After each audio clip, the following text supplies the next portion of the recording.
Thank you, Rita. Hello, I'm Jennifer Jones with the headlines in Wales.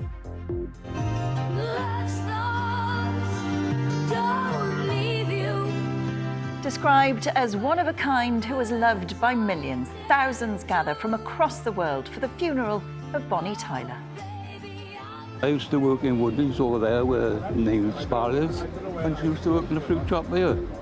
And we used to have banter across the road. Bubbly, down to earth, never forgot her roots. She was a skewing girl and always proud of it. An emotional day here in Swansea as family, friends and fans pay one final goodbye to a Welsh icon. Also tonight, they could be in line for a huge payout. We hear how this vodka company is set to be sold for £500 million. Some much-needed rain and cooler temperatures help bring some of the multiple wildfires across the country under control. Treatment for triple negative has come on a lot in recent years. MP Claire Hughes says she hopes a video about her breast cancer journey will encourage others to check themselves. The main message I'd like people to take away is check yourself and do it regularly. You know, I didn't, I should have done. And heading to Cardiff, Wrexham fans flock to the capital for a Welsh derby to kick off their championship season.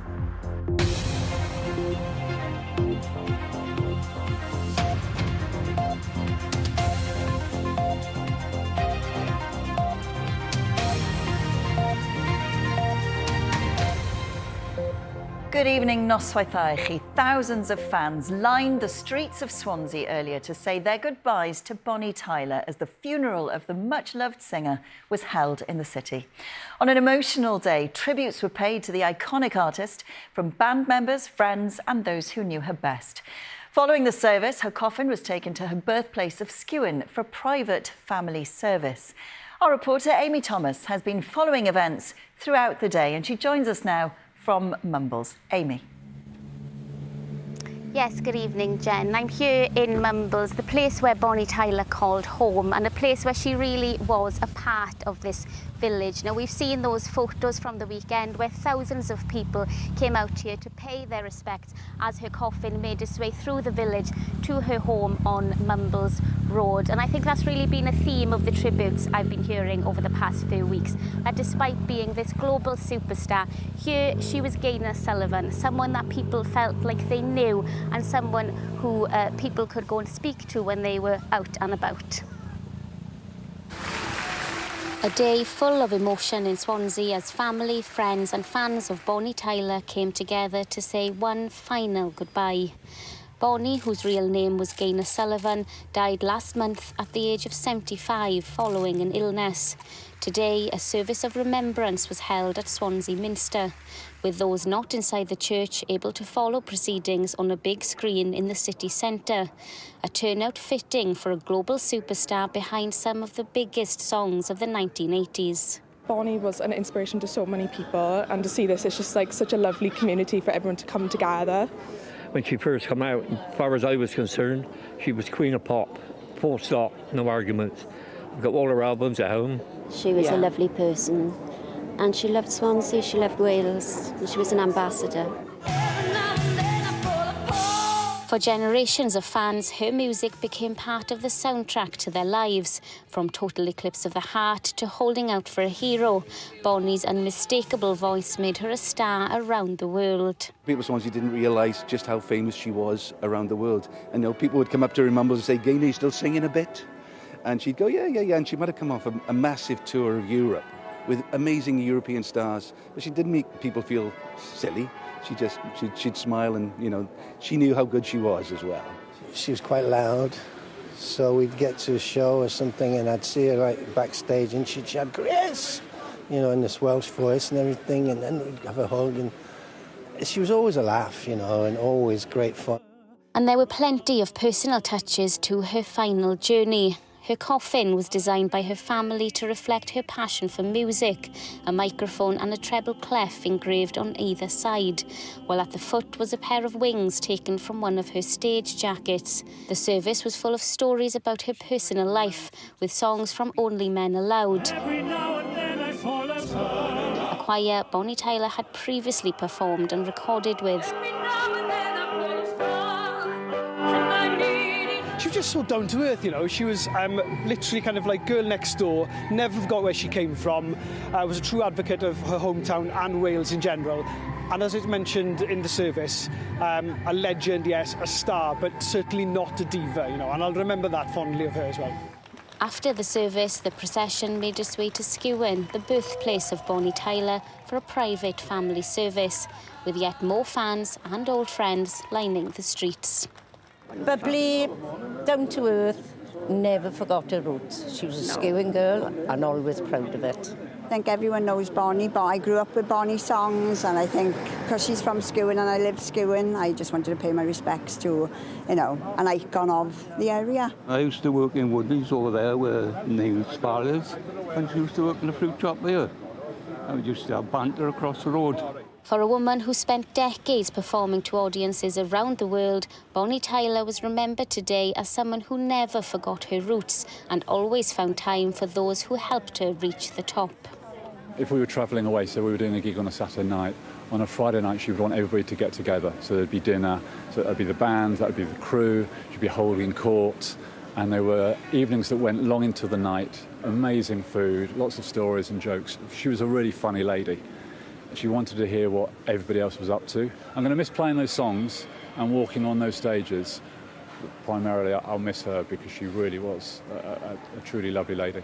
Bonnie Tyler was a global superstar whose voice was recognised across the world. But here in Swansea, she was Gaynor, a local woman, a familiar face, and someone who remained firmly part of the community she called home. And that's what people here will remember most. Now, it's clear that today has been about so much more than saying goodbye to a famous singer. Despite her international career and a voice that's taken her right across the world with hits like Total Eclipse of the Heart and It's a Heartache, she really was just someone who lived here in Mumbles and who went about her day-to-day life here. I've spoken with people over the last few weeks who told me they would just see her out and about shopping in Marks and Spencer's, eating in the local restaurants, and always happy to have a chat and very down to earth. And I think that's why so many people have come out today and over the weekend to say one final goodbye to a Welsh icon, Jen. Amy, thank you very much. That's Amy Thomas there reporting on the funeral of Bonnie Tyler. A 29-year-old woman who was arrested on suspicion of arson after fire destroyed a number of homes in Newbridge last week has been released on conditional bail. Police say inquiries are ongoing into the fire in Pantside, which broke out on Wednesday afternoon. No injuries were reported, but more than 30 properties were evacuated.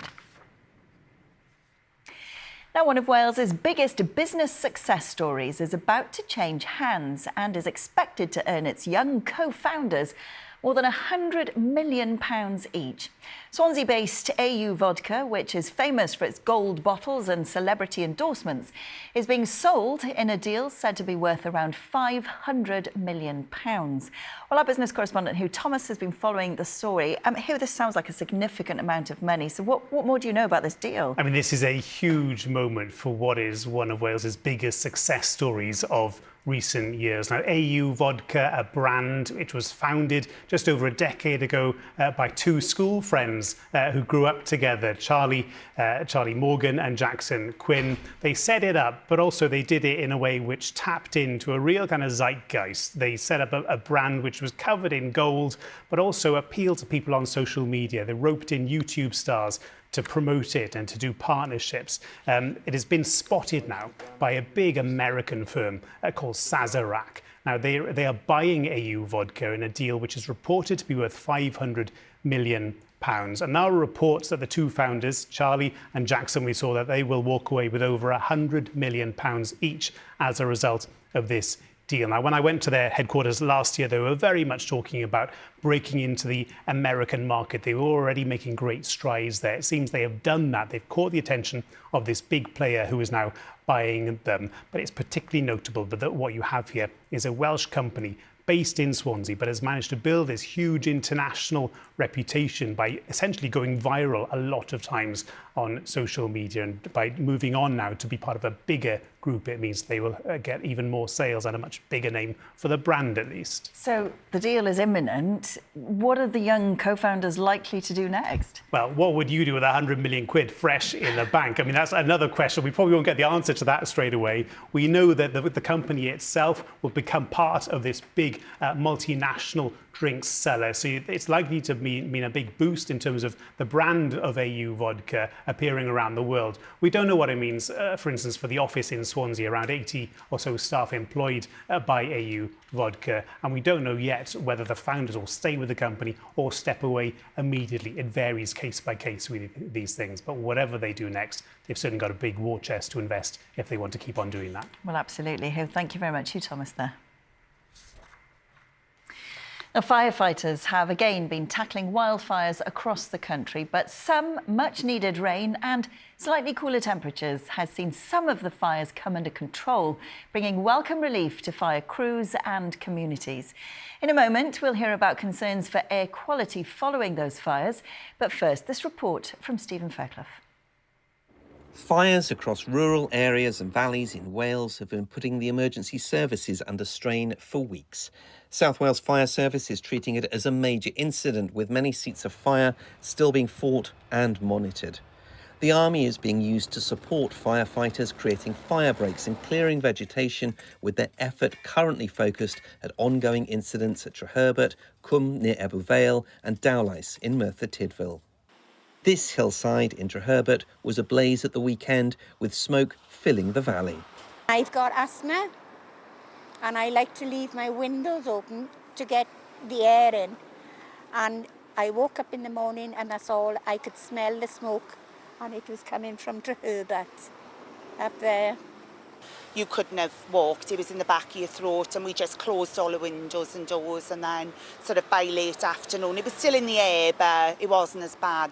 The fires were also a topic of conversation in this coffee shop. All you could see were sort of flames just going higher and higher, and then it lit the house so much there was no need to put the bathroom light on because of the sort of illumination from the flames. The guys that were there are fantastic.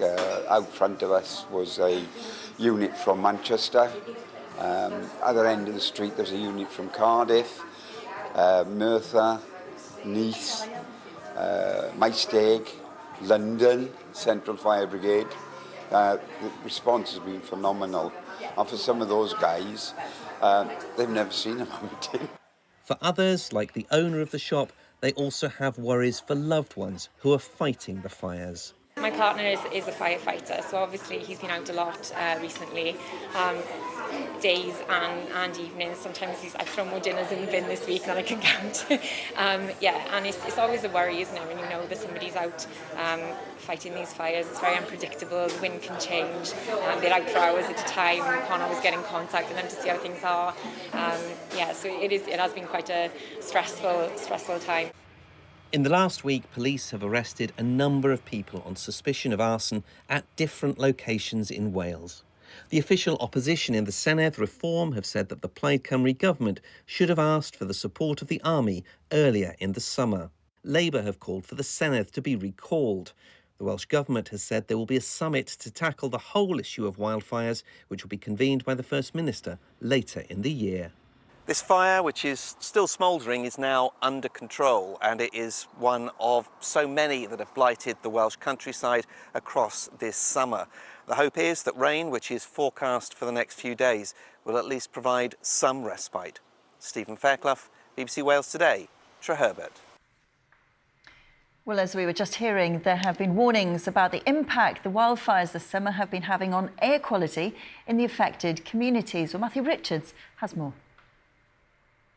Well, you can see from the very dry grass outside Wrexham Mylor Hospital just how hot it's been here, as well as the rest of Wales. Well, with me now is Dr Ben Thomas from RCP Cymru. Can you tell us a bit more about how people have been suffering? Tell us what are the kind of health complaints you've been seeing or that people have experienced with these wildfires? I mean, there's obviously the extreme heat in the background, but we recognise that patients with long-term health conditions, particularly respiratory and cardiac conditions, often experience exacerbations of these underlying conditions with the air pollution related to the wildfires. Very difficult to tease that information out of admission data, but sort of very well recognised in other parts of Europe related to wildfires, and very clear reasons why it should exacerbate underlying conditions, notably respiratory conditions, COPD, asthma, etc. So the last couple of weeks will have been very difficult for some people with pre-existing conditions. Very much so.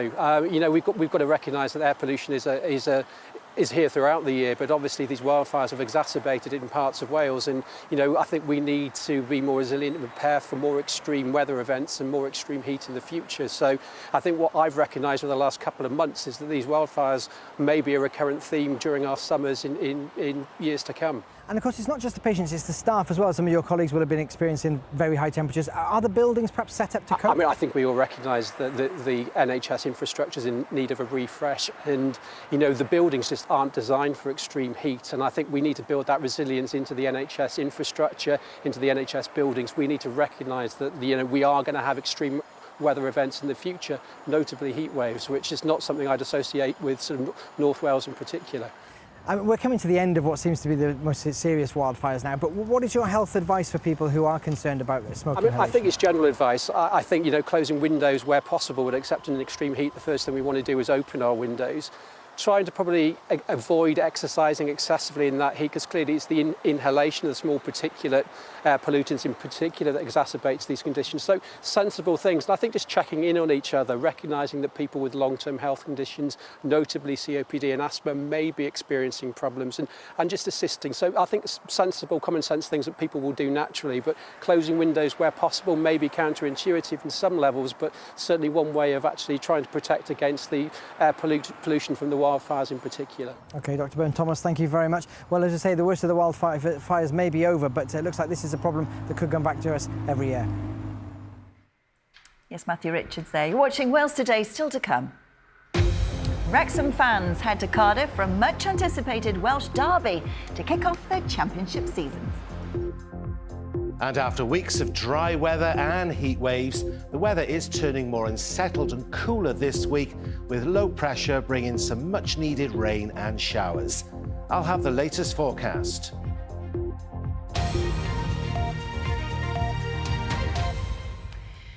Now, parents and the carers of children in the Barry area who are aged 5 or under are being urged to take up the offer of a Hepatitis A vaccine for their child. An outbreak in the town has seen 11 confirmed cases since last December. Public Health Wales says the infection is spreading in the community, but that no single source has been identified. This report now from Rebecca John. Hepatitis A can be present in young children without any obvious symptoms. The infection is caused by a virus and spreads easily, particularly among children under the age of 6. It causes a liver infection, so it goes to your liver and causes inflammation, which leads you to feel tired, have tummy pain, feel a bit nauseous. You can get loose or pale stools, and particularly older children, adults, will get jaundice and liver problems, which can become quite severe, actually. Public Health Wales says targeting the vaccination at children aged 5 and under in Barry aims to prevent the transmission from those children and stop the spread of hepatitis A. Those eligible will receive a letter or text from Cardiff and Vale University Health Board. The free vaccines will be offered at Barry Hospital from tomorrow until Saturday. Dr. Williams says parents and carers need not be concerned about the safety of the vaccine. It's a very safe and effective vaccination that's used across the world. It's a routine travel vaccination. Some places use it as part of their routine schedule. So yeah, it's something, and we've already used it, as I've mentioned, to several hundred people in the Barry area to try and control the outbreak to date. Public Health Wales hope that expanding the vaccination offer will reduce the transmission of the infection in the wider community and bring the outbreak under control. A Welsh MP who was diagnosed with an aggressive form of breast cancer has urged women to check their bodies regularly. After 7 months of treatment, Claire Hughes, who represents Bangor Aberconwy, is now cancer-free. She's been speaking to our reporter Chris Dearden. We're so lucky to have our NHS and to have such wonderful people who work in it. Walking on the beach and in the Carneddau Mountains near her home in Llanfyfechan, Claire Hughes MP has made this video about her recent fight against cancer and says getting outside was a big part of helping her cope. I mean, what really helped me not to kind of spiral and not to panic was, again, the support of my family, the support of my friends, being able to just go out here and go walking. I mean, I actually think that being able to be physically active also really helped my mental health as well, because it just did make me feel better. And, you know, the fact that I was going out and I was able to just stay physically active really did make a big difference. But yeah, there were absolutely moments, and the messages of support and encouragement that I had from so many people really made a massive difference as well. Claire Diane Hughes is hereby duly elected. She'd only been an MP for about a year and was walking down some stairs in Parliament when she felt a pain in her armpit and later discovered a lump. So I did put off going to the GP for quite a while just because I was very relaxed about the whole thing, and I thought, I'll go at recess, you know, I'll wait until I'm not so busy. So I went to the GP. They said, well, you know, it does look like it's something that warrants further investigation. Sent me to the rapid assessment breast care clinic in Ysbyty Gwynedd. You know, obviously I had to wait a week for the results, but I came out of that room thinking, oh no, I've got cancer. You know, I just felt straight away from their faces, that's when it really hit. And when it was confirmed, the news was worse. She had triple-negative breast cancer, a rarer and more aggressive form of the disease.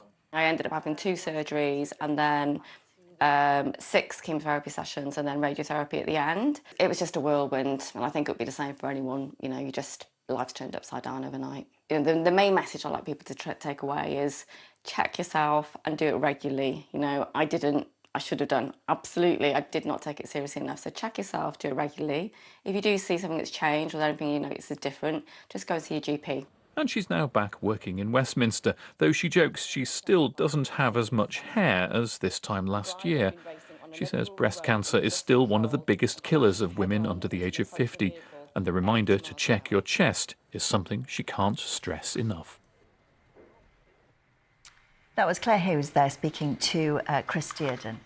Well, football now. And Wrexham and Cardiff meet tonight in their opening match of the Championship season.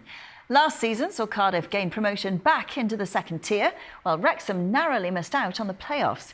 It follows a winning start for Wales's other EFL teams, as Rebecca Miles reports. After just one season in League One, the Bluebirds are back in the Championship and will be looking to prove their doubters wrong in a mouth-watering clash against their Welsh rivals Wrexham. We can surprise a lot of people. You know, we're not naive. We saw a lot of the predictions this week which put us in the bottom 2 or bottom 3. So we're under no illusions about how difficult the season's going to be, but the size of the challenge improves the size of our excitement, and the bigger the challenge, the more we look forward to it. So it's no problem for us. It's just what it's about, isn't it? Like you get out of bed in the morning to playing games like these. You know, it's obviously a Wales derby. I think, even though they're 4 hours away from each other, it's a great game to settle into. And as I said, like you don't want to be anywhere else in the country this weekend. This is the game to play in, and as a player, like you shouldn't need any extra motivation when you see that the first game of the season. This is what it's about. So yeah, I really can't wait for it. Both sides have something of a point to prove from the word go in this campaign. Cardiff currently hold the bragging rights over the Red Dragons after a surprise 2-1 win in the EFL Cup in October last year. That's something these Wrexham fans who travelled down to the Welsh capital earlier were keen to rectify. I'm feeling pretty confident. Yeah, we'll give a good display. I hope we get the right result. Good following going down, big game, big occasion. Let's see what happens. Our first match being against Cardiff just feels like, I don't know, it feels like the universe is trying to make us make a point. I can't wait. Nice little win, do us proud, yeah. Give me a score prediction. 2-1 Wrexham. For a club owned by 2 Hollywood stars, a blockbuster showdown awaits in South Wales. And after 3 promotions in 4 seasons, Mr. Chairman, how are you? The Red Dragons will be hoping to recreate scenes like this at the end of the season. When the fixture came out, everyone was instantly excited by it because Welsh derby, and just a great game for both clubs to start, and went down there last week, was able to go and watch them play and enjoyed going down there. Got a nice welcome behind the scenes. Everyone was very friendly. Not sure they will be so much on Monday, but yeah, it'd be a great game, and obviously one we're preparing well for this week. Tonight's match follows a winning weekend for both Swansea and Newport. The Swans came from behind to win 2-1 at Stoke in the Championship. County won 3-0 at home against 10-man Rochdale in League Two. Tonight, it's all eyes on Cardiff City Stadium, with two Welsh clubs looking to make a big statement to start the season. Well, there was some much-needed rain for many today, so how is the rest of the week looking? Derek is here with the forecast. Hi, Jen. Yes, finally we are seeing a change to something more unsettled and cooler this week after weeks of dry weather, of course, heat waves as well, some much needed rain, a few heavy showers in the forecast and a drop in temperature as well. Now, this was the picture in Llanbista earlier on today. Plenty of cloud there, thick enough for some drizzle, but it did brighten up. A lovely afternoon in Haverfordwest in Pembrokeshire. Lots of blue sky there. Now, this is the forecast rainfall for the coming days, the next 5 days. 20 to 30 millimetres likely on the mountains, only 5 to 10 millimetres in Usk in Monmouthshire. So it's a dry start this evening, sunshine in parts of mid and south Wales, but outbreaks of rain in the north will spread southeastwards overnight. The breeze picking up as well, and a muggy feeling night, lowest temperatures 14 to 17 Celsius. Over the next couple of days then, we've got low pressure in charge for a change. That means more unsettled conditions with showers or longer spells of rain, and it will turn cooler as well. So here's the picture for tomorrow, then a few showers about in the morning. These will clear, so turning dry and a bit brighter. Plenty of cloud around, but some sunny intervals as well. A few scattered showers in the north in the afternoon. Top temperatures in the southeast around 23 Celsius, 19 degrees in Gwynedd with a west to northwesterly breeze. Now, tomorrow evening, a spell of rain will move its way eastwards, clearing to drier weather and a few showers during the early hours of Wednesday. And then the outlook for Wednesday, Thursday and Friday, turning cooler with a mixture of sunshine and showers. And some of the showers will be heavy with a risk of hail and thunder. And we could see some localised flooding as well.